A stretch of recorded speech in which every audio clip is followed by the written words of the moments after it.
नमस्कार, स्वागत है आप सभी का। आप देख रहे हैं IBC 24। मैं हूं आपके साथ आकांक्षा पांडे। शाम के 7 बज रहे हैं और वक्त हो गया है मध्य प्रदेश के बुलेटिन का। मध्य प्रदेश में आज क्या हुआ और मध्य प्रदेश के इस बुलेटिन की शुरुआत करेंगे उस खबर के साथ जिसने मध्य प्रदेश को फिर शर्मसार किया है। मध्य प्रदेश में लाख दावों और कोशिशों के बाद भी महिलाओं के साथ अत्याचार थमने का नाम नहीं ले रहा है। मध्य प्रदेश के 3 शहरों में दरिंदगी के सनसनीखेज मामले सामने आए हैं। उज्जैन में 3 युवकों ने नाबालिग का अपहरण किया, चलती कार में गैंगरेप की वारदात को अंजाम दिया है। वहीं मुरैना में पोरसा इलाके में 3 आरोपियों ने एक महिला को घर में अकेला पाकर उसके साथ गैंगरेप किया।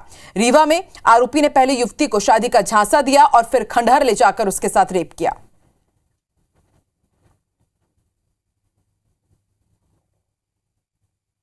तो 3 शहरों में रेप की वारदात को अंजाम दिया गया है। उज्जैन में चलती कार में एक नाबालिग के साथ दुष्कर्म किया गया।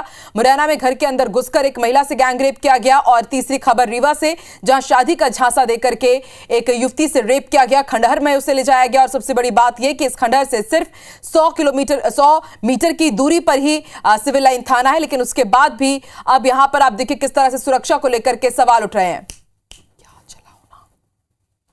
सुरक्षा को लेकर के सवाल उठ रहे हैं।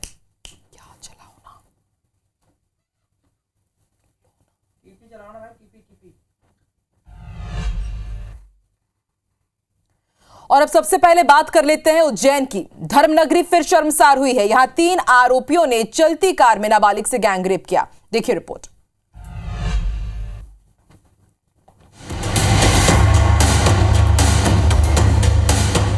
गाड़ी नंबर 15CB 5519। ये वही कार है जिसमें 3 दरिंदों ने एक नाबालिग का अपहरण कर उसकी आबरू लूटी। वारदात धर्मनगरी उज्जैन के चिमन मंडी थाना क्षेत्र की है। पीड़िता ने पुलिस को बताया कि आरोपी साहिल उसे जबरदस्ती कार में बैठाकर मेडिकल कॉलेज की तरफ ले गया और दोस्तों के साथ मिलकर उसके साथ बलात्कार किया। फिर आरोपी मेडिकल कॉलेज के सामने छोड़कर उसे भाग गए। शिकायत पर पुलिस ने साहिल और उसके एक साथी को गिरफ्तार कर लिया है। वहीं एक आरोपी अब भी फरार है। नाबालिग बच्ची है जिसको, और जो मुख्य आरोपी है उसको उसके साथ शारीरिक संबंध बनाने की पुष्टि करी है। बच्ची का मेडिकल कराया गया और जो मुख्य आरोपी है उसको गिरफ्तार कर लिया गया। एक अन्य जो उसका कंप्लिस है, उसके आरोपी का कंप्लिस है, उसको भी पुलिस ने हिरासत में लिया है। एक अन्य आरोपी के लिए अभी हमारी तलाश जारी है। पीड़ित नाबालिग की मुलाकात आरोपी साहिल से 4 महीने पहले शादी के आयोजन में हुई थी। इसके बाद से आरोपी कई दिनों से नाबालिग का पीछा कर रहा था। तो उज्जैन में जहां दोस्त ने धोखा दिया, इधर रीवा में मामा ने अपनी भांजी को हवस का शिकार बनाया।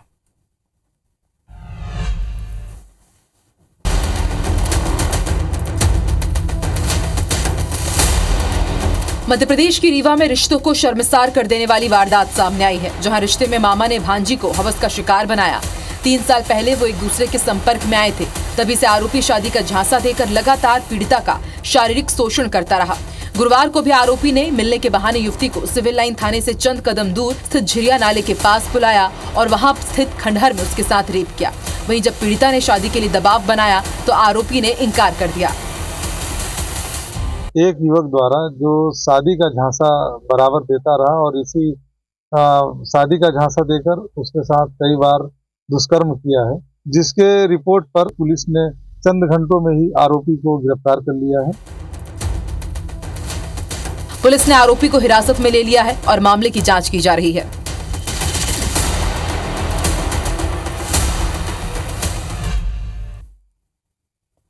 इधर मुरैना में घर में घुसकर महिला के साथ 3 लोगों ने गैंगरेप किया है। मामला पोरसा थाना क्षेत्र का है। महिला अपनी 10 माह की बेटी के साथ घर में सो रही थी। सास ससुर और जेठानी शादी समारोह में गए हुए थे। तभी महिला के पति के दोस्त राम प्रताप भोलू, पवन तोमर छत के रास्ते घर में घुसे और महिला का मुंह दबाकर तीनों ने दुष्कर्म किया। इसी बीच पीड़िता के ससुर के आने पर तीनों आरोपी छत के रास्ते से कूदकर फरार हो गए। पीड़िता परिजनों के साथ थाने पहुंची, शिकायत दर्ज करवाई गई है। पुलिस ने आरोपियों पर केस दर्ज कर एक आरोपी को गिरफ्तार कर लिया है। 2 की तलाश की जा रही है। उसके साथ जो 3 लोग हैं उनके द्वारा जो है सामूहिक बलात्कार की रिपोर्ट आई थी, जिसमें पोरसा थाने में अपराध पंजीबद्ध किया गया है। इसमें जो आरोपी हैं पवन तोमर, भोलू तोमर और राम प्रताप सिंह, इनने जो है उसके घर में घुसकर बलात्कार की सूचना प्राप्त की थी। इस पर पोरसा थाने में बलात्कार का मामला दर्ज कर तीनों आरोपियों को जो है गिरफ्तार कर लिया गया है। इधर सागर में नाबालिग का प्रसव कराने वाले सूर्या हॉस्पिटल को स्वास्थ्य विभाग ने बंद करा दिया है। स्वास्थ्य विभाग की टीम अस्पताल पहुंची, अस्पताल का रिकॉर्ड जब्त किया गया है। बता दें कि 27 नवंबर को रेलवे स्टेशन रोड स्थित सूर्या मल्टी स्पेशलिटी हॉस्पिटल में बाल कल्याण समिति के सदस्य पहुंचे थे और आरोप लगाया था कि अस्पताल में नियम विरुद्ध दुष्कर्म पीड़िता का प्रसव कराया गया है। जांच के दौरान अस्पताल परिसर से नाबालिग प्रसूता को बरामद किया गया, जिसे जिला अस्पताल में भर्ती कराया गया।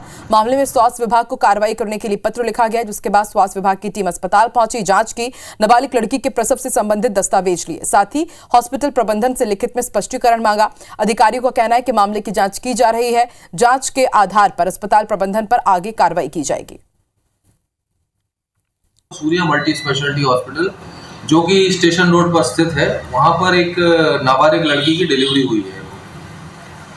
अस्पताल प्रबंधन ने इसकी सूचना ना ही पुलिस को भेजी, ना ही स्वास्थ्य विभाग को भेजी, जिसकी एवज में CMHO सागर ने उस बच्ची की फाइल जो भी थी वो जब्त करके लेके आए और OPD IPD पे ताला लगवा के अस्पताल बंद करा के आज बंद करा दी गई अस्पताल।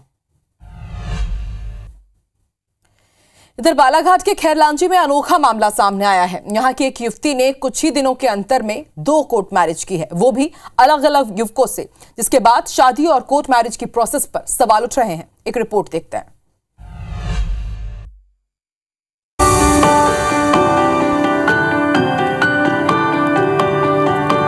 शादी हर किसी के जीवन का बेहद अहम पल होता है। हर कोई इस पल का बेसब्री से इंतजार भी करता है और इस पल को अपनी यादों में समेटे रहने के लिए अपनी हैसियत से बढ़कर खर्च भी करता है। अपने जीवन साथी के लिए ताउम्र साथ निभाने की कस्में खाई जाती हैं। लेकिन बालाघाट के खैरलांजी इलाका के रहने वाले रोहित उपवंशी की शादी अब ऐसा जख्म बन गई है जो शायद ही कभी भर पाए। दरअसल रोहित उपवंशी को ज्योति नाम की युवती से प्यार हुआ। दोनों ने 25 अक्टूबर 2024 को प्यार के बंधन को शादी में तब्दील कर दिया। लेकिन करीब 2 महीने बाद ज्योति की मां की तबीयत का बहाना बनाकर वो चली गई। कुछ दिन बाद जब रोहित ने ज्योति के घर का पता किया तो ज्योति वहां भी नहीं थी। फिर क्या था? परेशान होकर रोहित और ज्योति के परिजन ने थाने में गुमशुदगी की शिकायत दर्ज की, जिसके बाद पुलिस ने ज्योति को राहुल बुड़के नाम के शख्स के साथ बरामद किया है। जहां ज्योति ने जो खुलासा किया उसने सभी को चौंका दिया। ज्योति का कहना है कि राहुल उसका दूसरा पति है। उसने राहुल से भी वारासिवनी कोर्ट में मैरिज कर ली है। अब वो उसी के साथ आगे की जिंदगी बसर करना चाहती है। फैसला जो लिया है बहुत सोच समझ के लिया है। राहुल बुड्ढे के साथ मैंने शादी कर ली है और पहले जब शादी हुई थी जो बोल रहा है रोहित उपवंशी, वो जोर जबरदस्ती में हुई थी। पुलिस के बुलाने पर थाने पहुंचे ज्योति के पहले पति रोहित उपवंशी हैरान परेशान हैं। उन्हें ज्योति की दूसरी शादी करने के फैसले पर यकीन नहीं हो रहा। वे अभी तक अपनी पत्नी को चाहते हैं और उन्हीं के साथ रहना चाहते हैं, लेकिन ज्योति के इनकार ने उनके भरोसे को तोड़ दिया है। रोहित ने पुलिस पर ज्योति और उसके दूसरे पति राहुल का साथ देने और नियमों को ताक पर रखकर ज्योति को राहुल के साथ जाने का आरोप लगाया है। इतना ही नहीं, पुलिस पर मारपीट का भी आरोप लगाया है। रोहित का कहना है कि बिना तलाक दिए ज्योति की शादी अवैध है। तो मैंने बोला कि मेरी पत्नी है, मेरे को जब तक वो मैं डिवोर्स नहीं मांगू जब तक वो लड़की नहीं जा सकती किसी के साथ में। थाने की पूरा लाइट बंद करके उसको पीछे के दरवाजे से ले जाना चाह रहे थे, क्योंकि लाइट चालू करने के बाद जीप से भिजवा रहे थे। जीप के सामने मैं आया, उसके सामने मैं जैसा आया उनने मेरे को अंदर कर दिए। मैंने बोला ऐसा मेरे साथ क्यों हो रहा है, तो इनने मेरे गाल गोल पे मारे। युवती का दूसरा पति पहली शादी को जोर जबरदस्ती में होना बता रहा है, जिस पर युवती भी सहमति जताकर मुहर लगा रही है। कहा कि जोर जबरदस्ती में शादी हुई है, उससे मैं सर्वमान्य हूँ। मेरे पास भी कुछ रखा हुआ है वो दिखाना चाहूँगा। आपने कहाँ शादी की हो? सर मैंने वारासिवनी कोर्ट में किया है, तहसील में। वहाँ का मेरे पास प्रमाण पत्र है। तो लड़की को आप रखना चाहते हो? Yes sir. बताया जा रहा है कि पुलिस ने ज्योति और उसके दोनों पति को लेकर उसकी मर्जी पूछी, जिस पर युवती ने दूसरे पति के साथ रहने की इच्छा जाहिर की। इसके बाद पुलिस ने युवती को उसके बालिग होने की वजह से दूसरे पति राहुल के साथ जाने दिया। लेकिन यहाँ पुलिस की कार्यशैली पर भी सवाल उठ रहे हैं। वहीं ये भी सवाल उठ रहा है कि कोर्ट मैरिज कोई फोटो खींचना नहीं है जो एक क्लिक करने पर खिंच जाए। कोर्ट मैरिज में बाकायदा पूरी प्रोसेस लगती है, जांच पड़ताल होती है, गवाह भी लगते हैं, तब जाकर शादी करवाई जाती है। लेकिन युवती की पहली कोर्ट मैरिज के कुछ दिन बाद ही कैसे दूसरी कोर्ट मैरिज हुई, ये अभी भी सवाल बना हुआ है। जिस पर जवाब पुलिस ही दे सकती है। हितेन चौहान, IBC 24, बालाघाट। उधर मध्य प्रदेश में धर्मांतरण के मामले थमने का नाम ही नहीं ले रहे हैं। लगातार अलग अलग इलाकों से धर्मांतरण के मामले सामने आ रहे हैं। ताजा मामला राजधानी भोपाल के बाग सिवनिया थाना इलाके का है। एक घर में हिंदू परिवारों से प्रार्थना कराई जा रही थी। देखिए रिपोर्ट।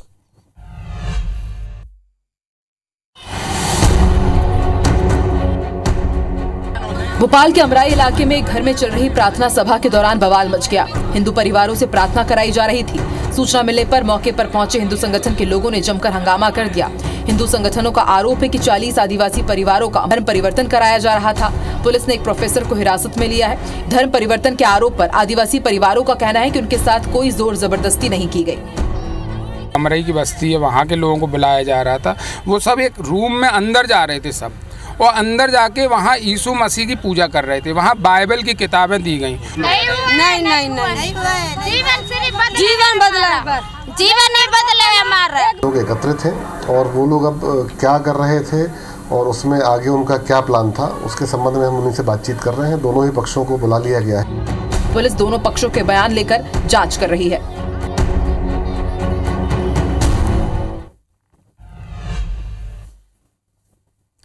जबलपुर के संजीवनी इलाके की चंदन कॉलोनी में अज्ञात बदमाशों ने पत्थर से कुचलकर एक युवक की बेरहमी से हत्या कर दी और मौके से फरार हो गए।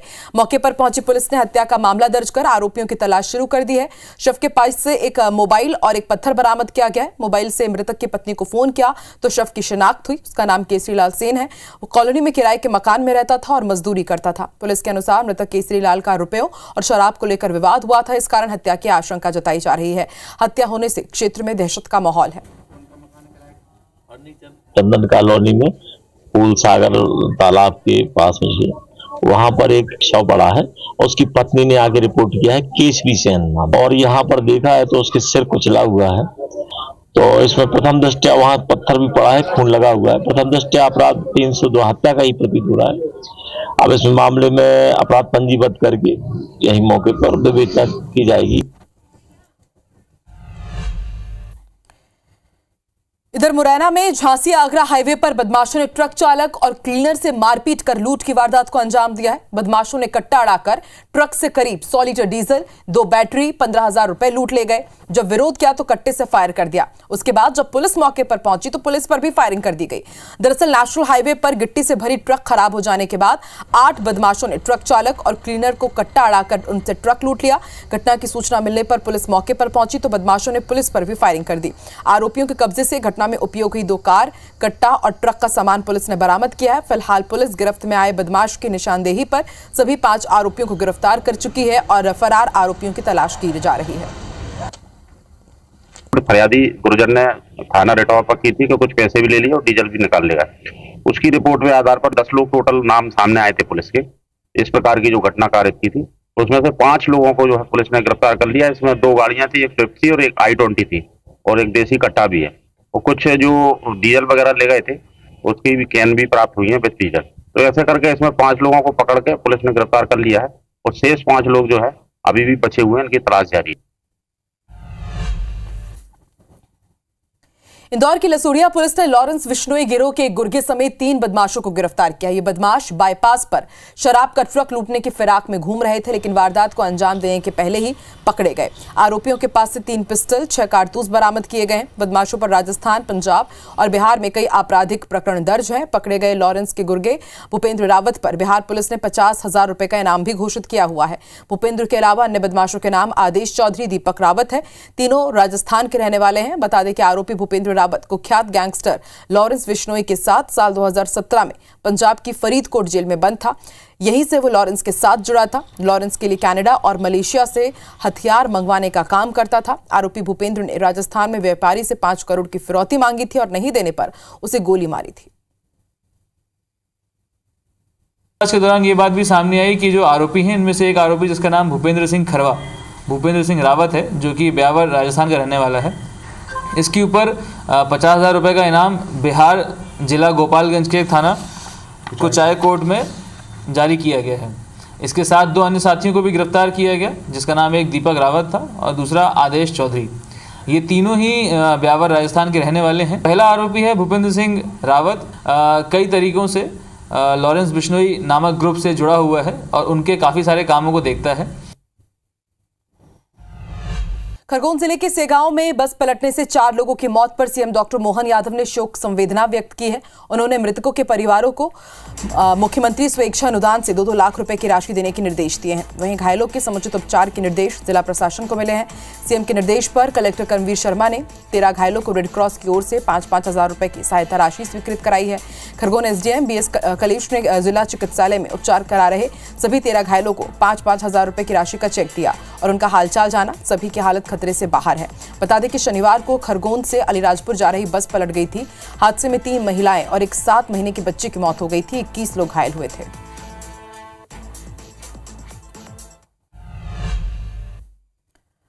मध्य प्रदेश में आज भी बेकाबू रफ्तार का कहर देखने को मिला है। सिवनी में अनियंत्रित होकर एक एम्बुलेंस पलट गई जिससे 4 लोगों की मौके पर ही मौत हो गई। 5 लोग गंभीर रूप से घायल हैं। दतिया में ट्रैक्टर ने बाइक सवार युवक को रौंद दिया जिससे उसकी मौके पर ही मौत हो गई। दमोह में ट्रक ने श्रद्धालुओं से भरी पिकअप को टक्कर मार दी।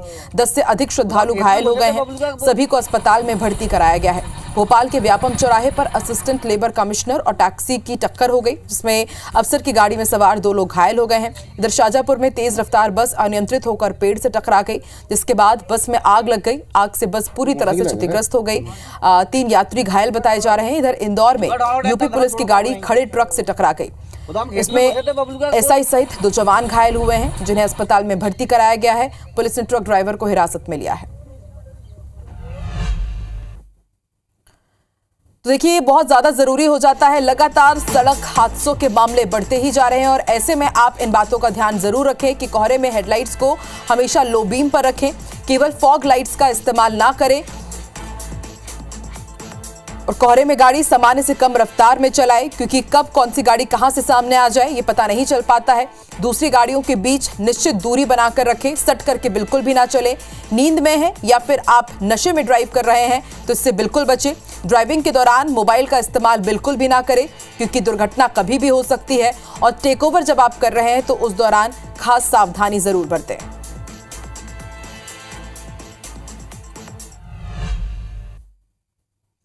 मध्य प्रदेश के किसान खाद की किल्लत से जूझ रहे हैं। कहीं लाठियां चल रही है तो कहीं लंबी लंबी कतारें नजर आ रही है। सीएम डॉक्टर मोहन यादव ने विदेश से लौटने के बाद शुक्रवार देर रात अफसरों के साथ खाद के मुद्दे पर समीक्षा बैठक की।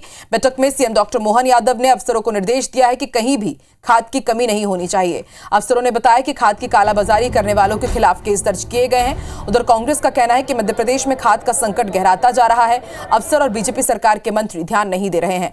खुद केंद्रीय कृषि मंत्री शिवराज सिंह चौहान भी खाद की समस्या हल नहीं कर पा रहे हैं। खाद की कमी लगातार चली आ रही है और जिस समय किसान को उस समय की फसल जिस स्टेज पे है खाद की सबसे ज़्यादा ज़रूरत है। कोई भी कंट्रोल नहीं हो पा रहा है। मैं समझता हूँ कि इस मामले में सरकार को एक कंट्रोल रूम बनाना चाहिए। सरकार द्वारा समय पूर्व ही डीएपी, यूरिया और सभी तरह के उर्वरकों की उपलब्धता सुनिश्चित की गई है। कहीं भी किसी तरह की कोई कमी नहीं है और अगर कहीं ट्रांसपोर्टेशन की वजह से देरी भी होती है तो मुख्यमंत्री जी द्वारा निर्देश दिए गए हैं कि रेलवे रैक का इंतजार छोड़कर सड़क माध्यम से जल्द उपलब्धता सुनिश्चित की जाए। विश्व एड्स दिवस पर इंदौर में रविवार को राष्ट्रीय एड्स नियंत्रण संगठन ने कार्यक्रम का आयोजन किया गया।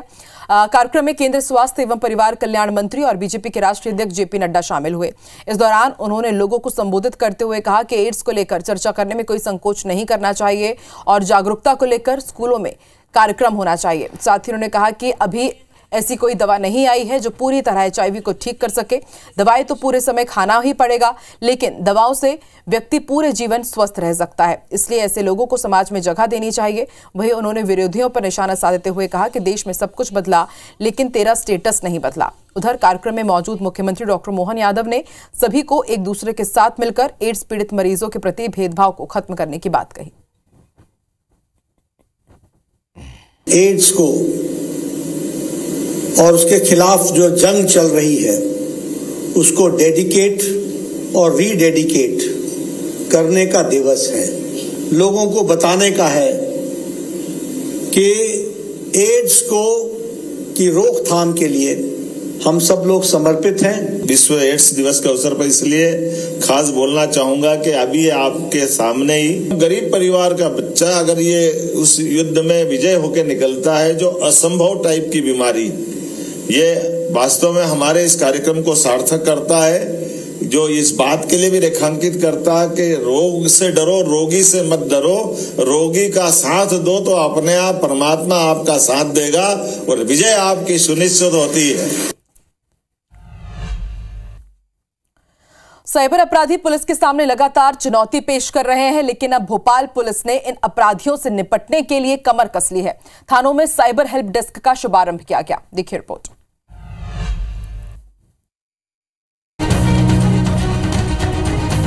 दिनों दिन बढ़ रहे साइबर अपराधों पर अंकुश लगाने के लिए भोपाल के सभी 37 थानों में साइबर हेल्प डेस्क का शुभारंभ किया गया। पीड़ित अब 5 लाख रुपए तक की धोखाधड़ी की शिकायत संबंधित थानों में कर सकेंगे। शिकायत तुरंत होने से पीड़ितों का पैसा भी साइबर पुलिस तुरंत कार्रवाई कर होल्ड करा सकेगी और उनके पैसे वापस होने की संभावना बढ़ जाएगी। हेल्प डेस्क शुरू होने के बाद पहला मामला स्नैपडील सर्च करने पर बुजुर्ग से ठगी का दर्ज हुआ है।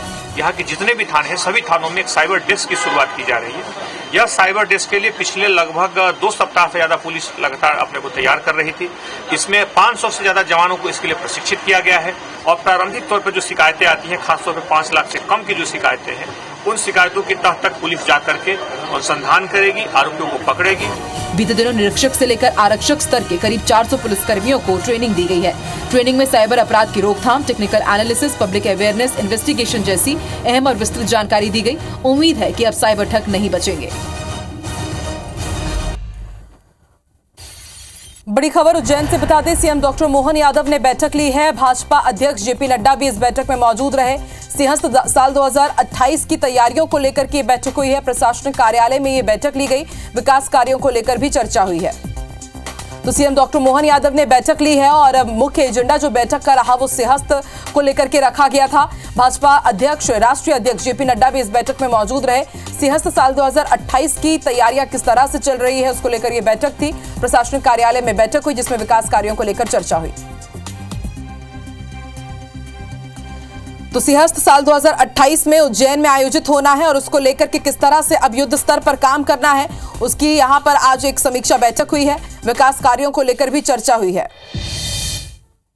तो बैठक की तस्वीरें भी हम आपको दिखा रहे हैं। प्रशासनिक कार्यालय की ये तस्वीर है जहां पर तमाम आला अधिकारी, प्रशासन के साथ ही पुलिस ऑफिसर्स भी यहां पर मौजूद रहे। एक प्रेजेंटेशन भी दिया गया कि सिंहस्थ को लेकर के मध्य प्रदेश सरकार किस तरह से तैयारियां कर रही है। कोशिश यही है कि इस बार और भी भव्य तरीके से सिंहस्थ का आयोजन किया जाए उज्जैन में।